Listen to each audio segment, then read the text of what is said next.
Hey everybody, welcome back to Business Growth Playbook. My name is Jeff Evans, and I'm here with Mean Dean Nolly. How are we doing today, Dean? Hey, we're doing great, Jeff. Awesome. Good to see you on a Friday afternoon. I know, right? This is a treat. This is our first virtual podcast, so we're hoping and praying that the technology does what it's supposed to do. It's a lot better than being in the Atlanta traffic on Georgia 400. That is true. That is true. Yes, a lot less problems that way. So today we've got an awesome guest. Super excited for this episode. David Nour. David, you are the founder of Avnir and the creator of Relationship Economics. And Dean is really excited to do this interview as well. And that is because of why, Dean? Well, I had the pleasure of being introduced to David almost 2 years ago. Matter of fact, I was trying to support David before there was even an alpha. And we've had several years in our belt. But I've actually used the tool, and I've seen the success from the tool.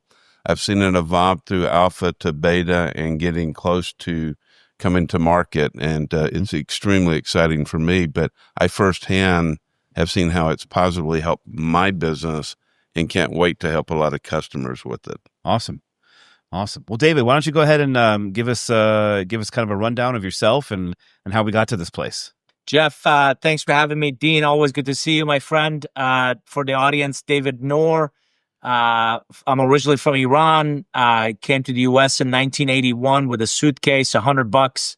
Didn't know anybody and didn't speak a word of English. Wow. Fast forward, several decades and early technology background, sales management, Georgia Tech, Georgia State, undergrad, Emory grad school, went up to New York as president of a company, spent several years on behalf of a private equity firm doing a lot of growth advisory work, came back to Atlanta in 2002, 40 interviews, couldn't really get excited about any of them, so I hung my own shingles doing really strategic growth advisory work for large enterprises in fueling their relationships to drive growth. Yeah. And blessed to write a few books, speak 50, 60 times a year, and a lot of executive coaching, leadership development. A couple of years ago, I saw several prevailing trends that made me want to digitally transform our business, and that's where Avnir came from. Okay. So can you speak on Avnir and just kind of give us a kind of a broad overview of the software? Sure. So the three prevailing trends that I saw was a lot of organizations spend a ton of money on their CRM kind of technology and tech stack, and a lot of great processes out there and sales methodologies, and yet very low adoption, not only by their reps, but Jeff, what was really missing was actionable relationship insights. Okay. So if you think of traditional CRM, we jokingly say CRM has forgotten the R, because they'll track activities, but it doesn't really give me anything about the relationship health, its depth, or its relevance. Mm-hmm. So particularly professional service firms, that's a lot of what we're focused on, or small, medium-sized businesses. A lot of their subsequent business comes from their existing relationships. It's people they know and they like and they trust and they respect. So when the entire world says go after, the shotgun approach and let's go after all new and, really start spamming 5 million people in search of that one that might be viable, we take a very different approach of what if you tighten the aperture and focused on fewer, but really build deeper, more meaningful relationships. And that's in essence what Avnir helps you do based on a goal, based on an outcome you're after. Focus, prioritize, optimize, activate your most valuable relationships to help you accelerate getting to those revenue goals, revenue targets. Well, one of the things, David, and I've had the opportunity to hear you address this before, but I think it's 12 books. I know it's a very large number. Speaking engagement that has you on the road in multiple cities practically every week. Wow. Executive coaching with some really successful leaders, life is good. What changed and really drove this? My wife would tell you I fell and hit my head. I need my head examined. But that's another story. God bless her. No, as I mentioned, Dean, I felt like the relationship economics methodology that I've been really passionate about. Mhm. A prevailing headwind was, how do we implement this? How do we operationalize this framework or construct? How do we, in essence, put it to use? Number one. Number two, you're right. I've been blessed to write, the books. And again, your audience would be delighted to hear I'm not writing Harry Potter, right? I'm never going to get wealthy writing books. The books become $10, $15 business cards. The books open up doors, Right. but they get you invited to speak. So I speak 50, 60 times a year. I'm headed to Dubai next week. I come back for a week and then I go to Mumbai, India. Wow. So I've been blessed to do this now for 23 years. And just fun fact, right before the pandemic, 2018, I was on the road 208 days. Wow. That honestly just wears on you. You Sure. literally wake up and you're like, I have no idea what city I'm in or who am I working with? Am I Ubering or are they picking me up? Am I driving? Am I catching a train? Where am I going? And I wanted to, and by the way, the only way before this platform, you were going to learn about any of my work was either if you picked up one of my books or heard me speak or your company brought me in. Well, we believe with Avnir, we can, for the first time in my life, we believe AI is capable of doing a lot of the heavy lifting that building great relationships take, number one. Number two, think about it. I can democratize the relationship economics ideas by building it into a technology that a much broader audience can hopefully learn and use and really benefit from in their personal lives as well as their professional endeavors. So those were the two really big drivers that I feel like I can make a bigger difference in a broader audience's lives. And again, digitally transforming my own business model before I'm forced to do so. David, Avnir is not a standalone CRM in that regard, right? So it does both. David, Avnir is not. You're exactly right. I don't want to compete with Salesforce and HubSpot and Microsoft Dynamics and Zoho and a whole lot of other options that either existing clients use or they have the opportunity to acquire. What we want to do is ingest data from those sources. Let me add my relational insights and let me then push it back out to those environments so those sellers that are already using those systems in their workflow can get dramatically better at nurturing their relationships. Jeff, Dean's heard me talk about this. We believe AI is going to go one of two ways. Either it becomes Terminator, where I don't need you.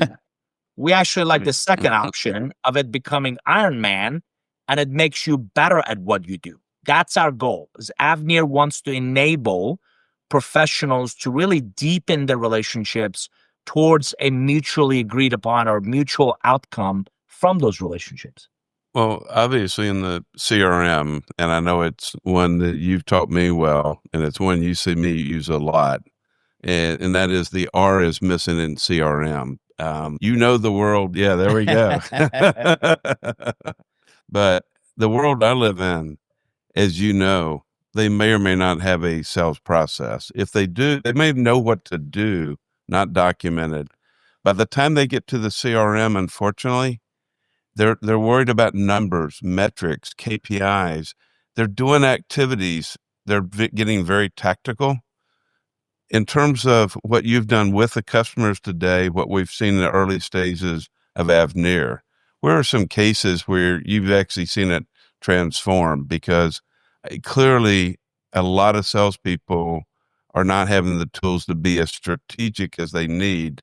And let's face it, people aren't opening their mail, their direct mail, answering the phone calls if the recipient doesn't know the sender. So anything that we can do to change tactical to strategic makes a huge difference. Dean, you're exactly right. And I want to share a story with your audience that I think will really resonate of how we're thinking about this differently. I spoke with the chief revenue officer of a company who had to go in and tell the leadership team that they lost the $10 million deal. Obviously, the team isn't happy. And oddly enough, the mild-mannered CFO of all people has this real visceral reaction that says, damn it, we should have never lost that deal. Now the CRO is really perplexed. Like, I'm upset too, but what do you mean? The CFO looks at the deal and says, that buyer was in my wedding.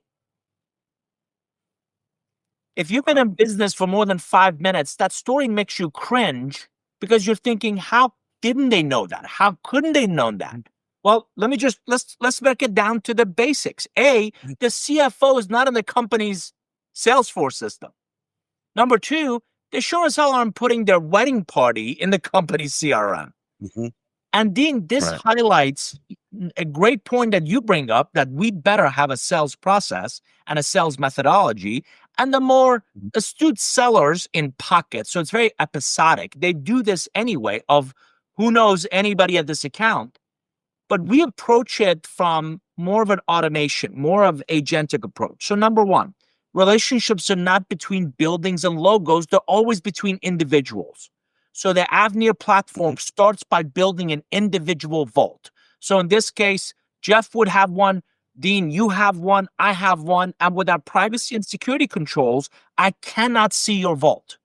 Now, what we do is, this is not a consumer product yet, so we sell it to companies. So we'll also build a company vault. And with your email address, we connect it to what's in it for the individual user is you want your pickleball league in there. You want the kids' PTA, contacts in there. You want your neighbors in there because we activate the hidden value of some of those relationships. You would avoid that CFO saying that buyer was in my wedding. Now, the company, you also want the company contacts, protect those, secure those. But here's what nobody's doing. When you leave, and inevitably people move on, right? You take your Avnir as an individual, you would take your Avnir vault with you because the company doesn't want your pickleball league or they don't want your PTA. Now that becomes invaluable to you regardless of what you choose to do next, whether you go to your next opportunity or maybe a side hustle or you decide to do something else. That vault is your IP. That vault is like your LinkedIn, but it's yours and you carry it with you. And that's just one example of how we believe we can think about and do this differently. Well, that example that you gave on the 10 million, unfortunately, I think we all cringe because we all can probably relate to a similar scenario. Fortunately, it wasn't a $10 million deal. but even we're having dinner, and just real quick story. We're having dinner with our next door neighbor. And it's a young couple. The guy works, the wife is a stay-at-home mom. They just had a baby, and over dinner, we come up, conversation comes up of her background. Over dinner, we find out she used to work with a prospect that I've been chasing or pursuing for 6 months. I'm pretty sure the guy's in the witness protection program because, hard to get a hold of. And, of course, you follow up and, right? She's like, I used to work with him. She sends a text message at dinner to the guy. You should talk to Nour. You guys would really enjoy getting to know each other. I have a meeting with him 2 days later. Now, that would have never come up if we didn't have that conversation over dinner. Our technology addresses that. It would show me that my next door neighbor, scanning her LinkedIn background, ding, ding, ding, ding, ding, she's connected to somebody on my pipeline. Well, why don't you walk through that? Because obviously, as anyone is set up on Avnir, they're going to see the significance of investing the time with their contacts, uploading their contacts, tagging, and ultimately building out the ecosystem and then managing the touch cadences. But as we've evolved from alpha to beta, and I was being onboarded by Michael Boyd and Jolie, I thought it was almost like a Pac-Man game. I saw all these agents working around. Hey, walk us through that because there's a lot going on that people don't understand or won't see. Dean, great point. And you have to let me tell the Dean Nour story at this point. This is always This is one of my favorite parts of the conversation. Yeah. You can edit this part As out, long as it's Jeff. embarrassing, David, it must be embarrassing. Sean, will I'm be. getting t-shirts made. Sean, I'm getting t-shirts made. You know it's going to be fun. So for the audience, again, everybody loves the idea of AI. I honestly believe most people don't understand what it takes to get it to a place where it's productive and useful. And so what you need is, obviously, you need data. So one of the first, we're building a library of agents. And the library, and I want you to think of AI in this situation as a teammate, not a tool. So the first agent does nothing but scan your email and your calendar and your LinkedIn and your spreadsheets and your laptop and anywhere you can point it to. And it goes and just it doesn't read your emails. It doesn't care that you and your wife or your kids or whatever are text. None of that. We literally just look for contact information. And the agent builds this massive personal vault. So my personal scan came back with 200,000 contacts. Think of everybody you've met, everybody you know. Here's problem number one. A lot of our contacts are scattered, right? Dean, I have you in my phone. I have you in my email. I have you in calendar. Yep. I have different information for you. So one of the first things we do is called entity resolution. Again, a lot more difficult than you can imagine. Now, there might be one Dean Nour that Jeff and I know, but how many Tom Smiths do you know? How many Robert Joneses do you know, right? So it has to try to figure out, is this the right Jeff? Is this the right Dean? And we do this entity resolution where we start to merge, we start to really bring in multiple data sources into that one master record, one profile. And now the 200,000 is 120. But it's 120,000. I still can't keep up with 120,000 people. So the next thing we do, the next agent starts to discern, and you said it, based on your goals. Relationships are not a standalone concept. Nobody builds relationships because they're bored. We're all trying to create some sort of an outcome, some sort of a result from those relationships. It could be, I'm looking for a new job. I'm looking to grow my revenues. I'm looking for channel partnerships. I'm looking for new distributors. Whatever that outcome is, Covey says the same thing. Start with the end in mind. Let's work our way backwards. So we've built a mechanism where you put in the goals. You put in what I call your ideal relationship profile. So who is a good example of someone that would contribute to that goal for you? And then give me some triggers. So what are the attributes that make that relationship particularly relevant? Then Magellan, as our agent, kicks in. And of the 120,000 that's in my vault, it starts to look for what we call lookalikes. And Dean, that might be some of the lights you see going off. That might be some of the, but it is scanning literally 120,000 contacts to look for who would be the most relevant, who would be the most you should prioritize. Now, Jeff, here's where the fun Dean Nour story comes in. What we always advocate, there's research. There is social science research that says an average individual can proactively manage about 100 to 150 relationships, right? That's it. That's all we literally have the bandwidth for. When I first introduced the concept to Dean Nour, of course, you got to love the guy. He's like, I know a lot more people. No. I want to push the envelope. No problem. We upped the ante for Dean. And I think he added over a weekend like 250 or 300 or something, right? Next thing you know, he's overwhelmed trying to keep up with 300 contacts. And I'm like, hear me now, believe me later. So he start to really calm that down to more of that, more manageable. But for most people, for the top 10, 20, 30, 50, 100 relationships you should focus on to really achieve your results. No, and you're right, because that was when I told myself I had fallen and hit my head on a rock. I think I worked extremely hard to get it down to 178. And I can tell you that's still too many. But, I think one of the biggest things as, this is rolled out commercially is trying to build the educational piece to it. Because in my case, I had you mentoring and coaching. You were telling me, hey, I'm going to give it to you, but you're going to regret it. I did. But the other part was, when you first get a new tool, I think we're all guilty of not using it and being intimate with it. And therefore, if you don't use it, you lose it, but you also don't know what you don't know. So at some point, I realized the significance of lowering the number to a manageable number. I immediately had a couple big wins with building out the ecosystem with my productivity partners. As you know, I spent a lot of time around the CEO peer groups with Vistage, C12, TAB, Institute for Entrepreneurship, Bill Schwartz with CEO Alliance, and other trusted advisors.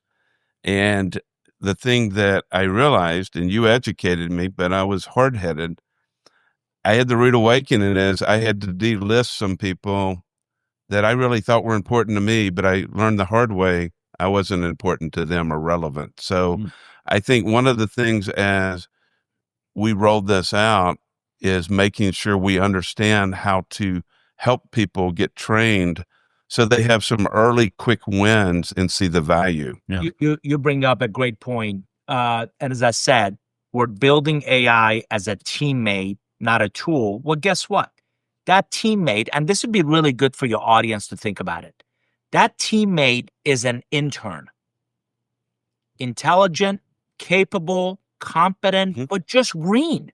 It doesn't know Jeff from Dean. So what it's doing is picking up data. It's picking up on your interactions. It's picking up on your engagement to then figure out, should I prioritize Jeff or Dean? And it's literally doing what's called inference on how do I learn? How do I apply what I learned to the very next step? So I want you to think about understanding, executing, and then improving on a sequence of activities. The challenge with, and Jeff, you're going to love this. The t-shirt is going to say, I didn't listen to Nour, and it's going to have Band-Aids all over it, right? Because and Dean's face. Social science says not nice. we don't have the bandwidth. We don't have the bandwidth to keep up with literally more than 100 to 150 people. So the $1 million question becomes, which ones? And what our platform sees, think about it a second. If you have a good relationship with, and in a world where everybody's saying more, and I actually call it new logoitis, because everybody wants more, we're actually coaching people of tighten the aperture and focus on fewer. But if you build deeper, if you build more meaningful, if you build more authentic relationships, you're going to get a lot greater return on the investments you make. So let me bring it to a practical example. If you have a relationship with someone, would you guys agree that they'll be fairly responsive? Like they'll respond back to your emails or text or calls or whatever? Is that a fair assumption? Fairly, yeah. You know what We would hope so. You know what our agent looks at? The timestamps of the email exchanges. Did they respond back in, minutes or hours or months, if ever? Right? And again, people you're pursuing who go into the witness protection program they're not in a relationship with you. They're not people that value whatever it is that you bring. So as Dean mentioned, be kind, be professional, but deprioritize some. So then you can, like our closets, if you take out the clothes you bought in 1972, you'll have room for the clothes that hopefully you need to buy in 2022. But it allows you to then prioritize others that do want to hear from you. And Dean, you brought up a great point. Absolutely. That's why we do with partners like you, 90-day coaching of relationship economics as the methodology. That's the why. We've also built Avnir University that tells you what to do. And the platform really becomes, how do I do this? Right? How do I, right? And again, agentically coaching you, mentoring you along, nurturing relationships along a continuum. So I have a question. Let's go back to the ideal client perspective when you're building out your goals for Avnir. Is this something that the software kind of walks you through on how to really dial that in? And can you have multiple? So for instance, I want to speak with people that would be good potential clients for my marketing agency, but I also want to build relationships with people that would be a good referral for my agency. Can I jump in before you dive in, David? Sure. Just one. When I was being onboarded on beta, all of my contacts that were being imported, they were all tagged, and I had spent a lot of time building the ecosystems. I really had. It was pretty much perfected, very painfully perfected over time. But one of the things, all my contacts weren't updated correctly yet in beta. The first 12 of 15 recommendations Magellan made to me about people I should consider building a relationship, they were in my top contacts already. It just had not been uploaded. I mean, that one stuck out. I think it surprised me and Boyd both. Were like, wow, this is a great use case in itself. I love that. I need more friends like Dean Nour in my life. Yes, sir. Jeff, the goal. So let me just tighten that lens a little bit.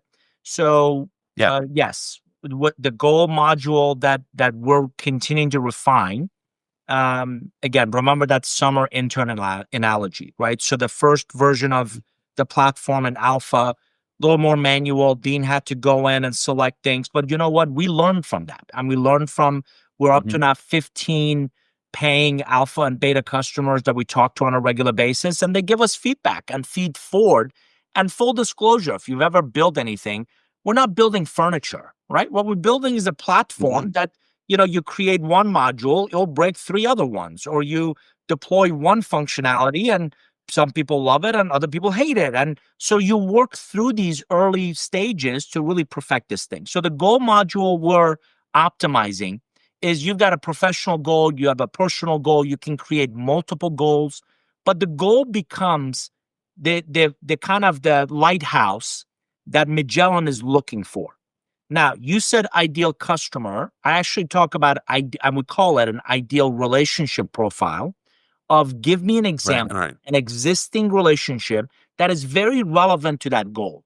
And the simplest thing you could feed it is give me a LinkedIn profile of one of my customers has hired me in 4 different companies. Obviously, I've added value. He gets it. He likes me. He wants to work with me. I like him. I was talking to him 10 o'clock the other night. So that really is a great relationship. Okay, give me, let's just call him Bill. Give me Bill's LinkedIn profile. But again, the AI agent doesn't know that Bill from 50,000 other Bills. So give me the triggers of what makes Bill a great relationship for you. So in your marketing agency example, let's just say you put Dean Nour's LinkedIn profile in there, then feed Magellan some attributes. So whether it's a role, size company, industry, geography, any of those attributes, we call them triggers. What it starts to do is constantly recalibrating the lookalikes. What else am I looking for? So when the agent, I just saw in our dev environment a demo of this a couple of days ago, when Magellan now makes recommendations in your dashboard, you now have a rating system of is that recommendation highly relevant, somewhat, or not really. And then what it's doing is almost like your eBay rating, right? It learns from each one. Yeah. And if it keeps recommending people that you're like, well, no, that's not, for my marketing agency, that's not who I want to work with.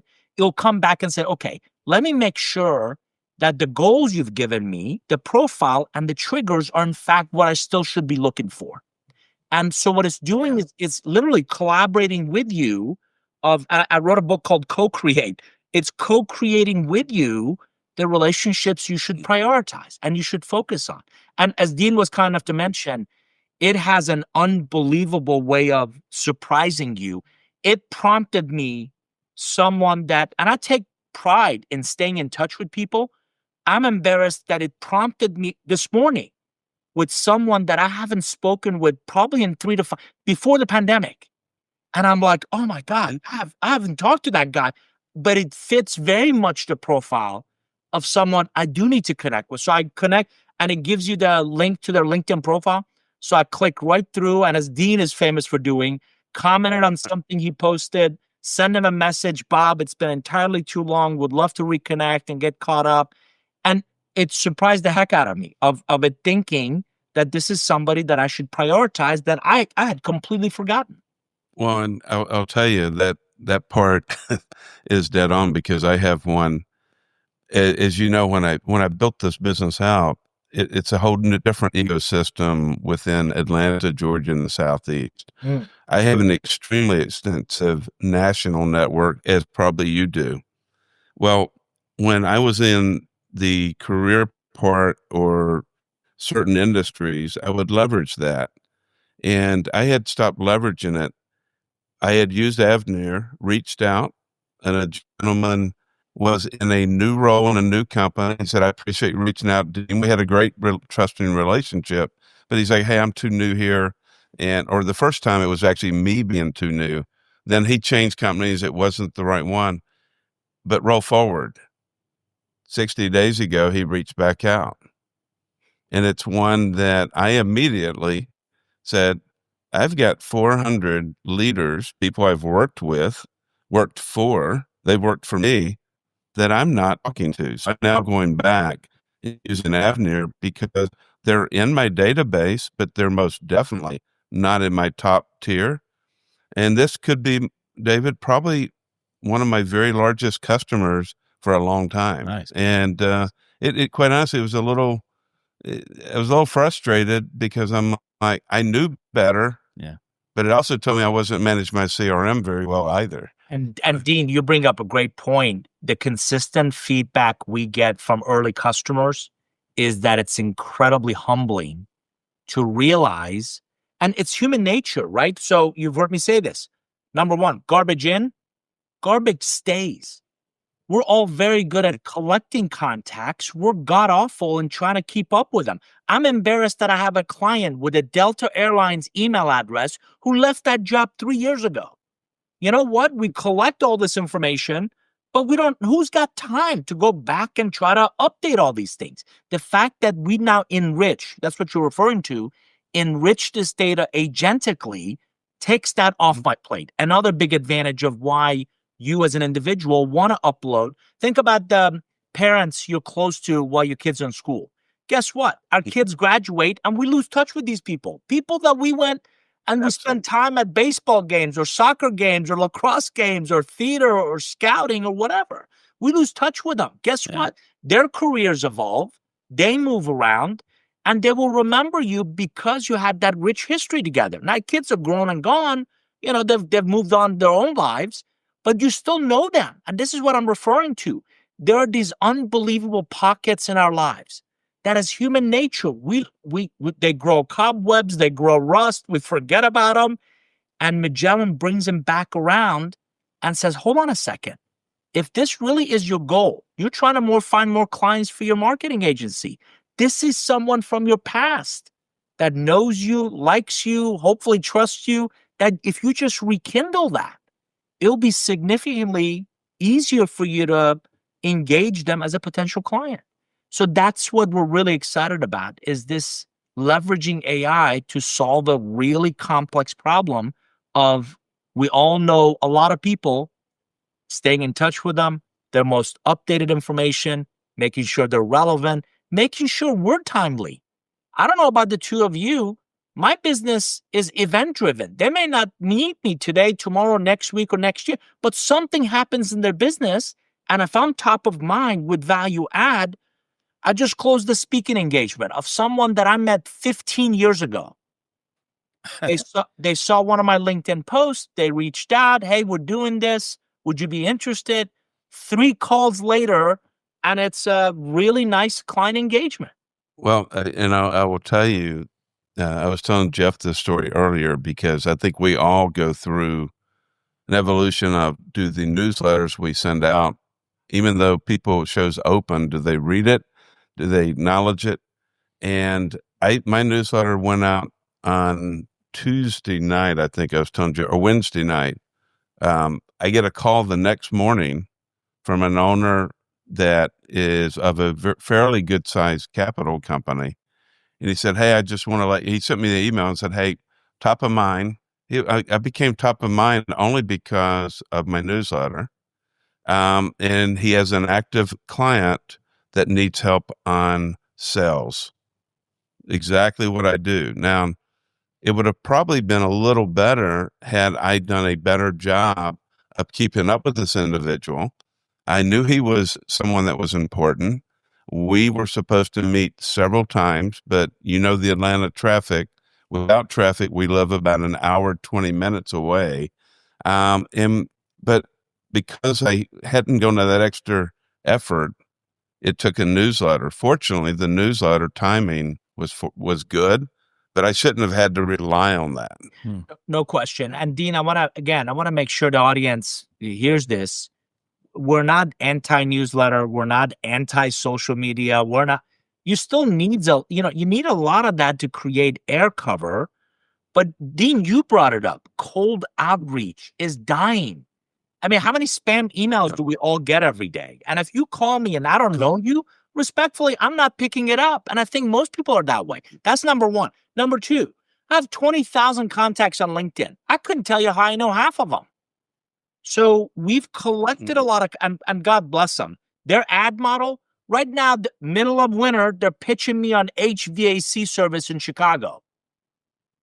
I don't need I don't need HVAC, and I don't live in Chicago. So, and their algorithm is pushing up a whole lot of people I don't know, or respectfully, they're not relevant to me, and they're hiding things.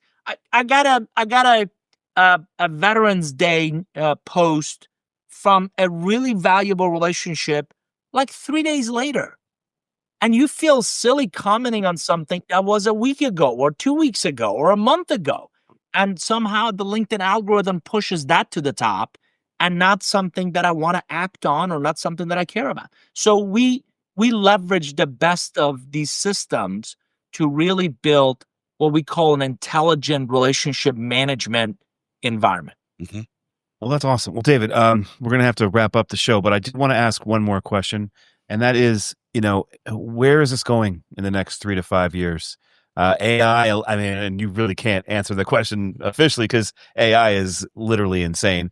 It seems like it's come on so fast, and obviously a good portion of us use it on a daily basis. I'm building agents myself, not like you, but obviously, getting my own interns, if you will, to work for me. Where do you think this is going, man? So let me answer it this way. If you or your audience have ever heard Elon Musk get interviewed, he talks about we're going to colonize Mars. Now, he'll also tell you he has no idea how to do that. What he does know is we got to be able to do construction in outer space. We got to be able to carry heavier equipment. We got to be able to reuse shuttles, right? And vehicles. So he thinks in terms of stair steps of how will he get there. My ultimate vision for Avnir is I want you to think of a relational operating system that runs agentically across the company. And I have no idea, full disclosure, no idea how we're going to do that.